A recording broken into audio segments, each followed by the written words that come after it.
पिछले एपिसोड में आपने सुना कि जब विक्रम और उसके दोस्त अजय और सुमित कैंपिंग साइट की तरफ बढ़ रहे थे, तब विक्रम ने कोहरे में किसी को देखा। कोहरे में एक बूढ़ी औरत खड़ी थी। तीनों दोस्त उसे देखकर डर गए।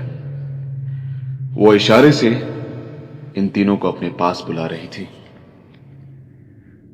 तीनों ने एक दूसरे का हाथ थामा और डर कर दौड़ पड़े। दौड़ते दौड़ते विक्रम को यह औरत अपनी दाहिनी तरफ दिखाई दी, तो उसी समय अजय को वही औरत अपनी बाईं तरफ दिखाई दी। ऐसा कई बार हुआ और यह औरत तीनों दोस्तों को अलग अलग दिशाओं में दिखती रही और आवाज देती रही। आखिरकार वो लोग कैंप साइट पहुंच गए।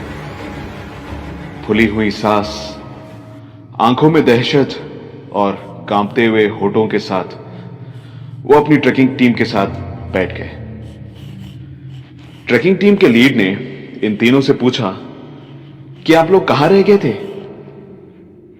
विक्रम जैसे ही सारा एक्सपीरियंस शेयर करने ही वाला था, तब अजय ने कहा, अरे नहीं सर, कुछ नहीं, बस थोड़ा रास्ता भटक गए थे और कोहरे की वजह से कुछ दिखाई नहीं दे रहा था, इसीलिए आने में थोड़ा लेट हो गया।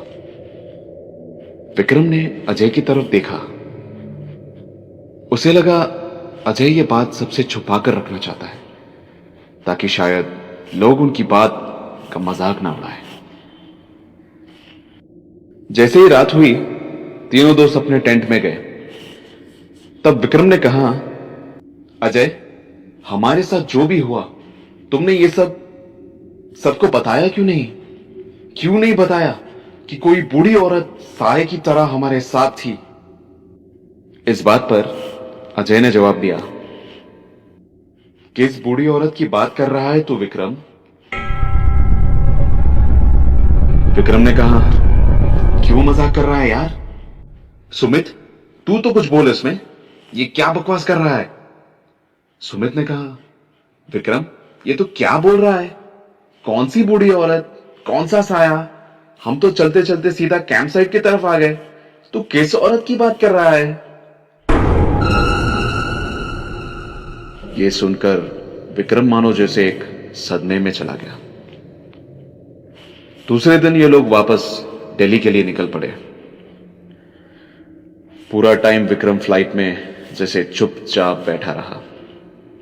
उसने अजय और सुमित की तरफ देखा।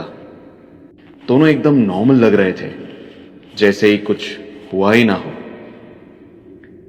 कई दिन बीत गए, लेकिन यह इंसिडेंट विक्रम के जहन से कभी गया ही नहीं।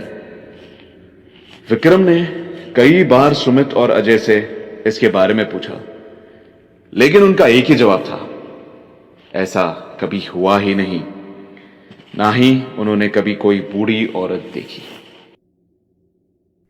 विक्रम अपने दोस्तों से बार बार यह चीज इसीलिए पूछता रहा क्योंकि दिल्ली वापस आने के बाद भी वो औरत विक्रम को हर जगह दिखाई देने लग चुकी थी। जहां भी वो जाता, मार्केट, शॉपिंग मॉल, ऑफिस, उसे वो औरत वहां खड़ी दिखाई देती थी।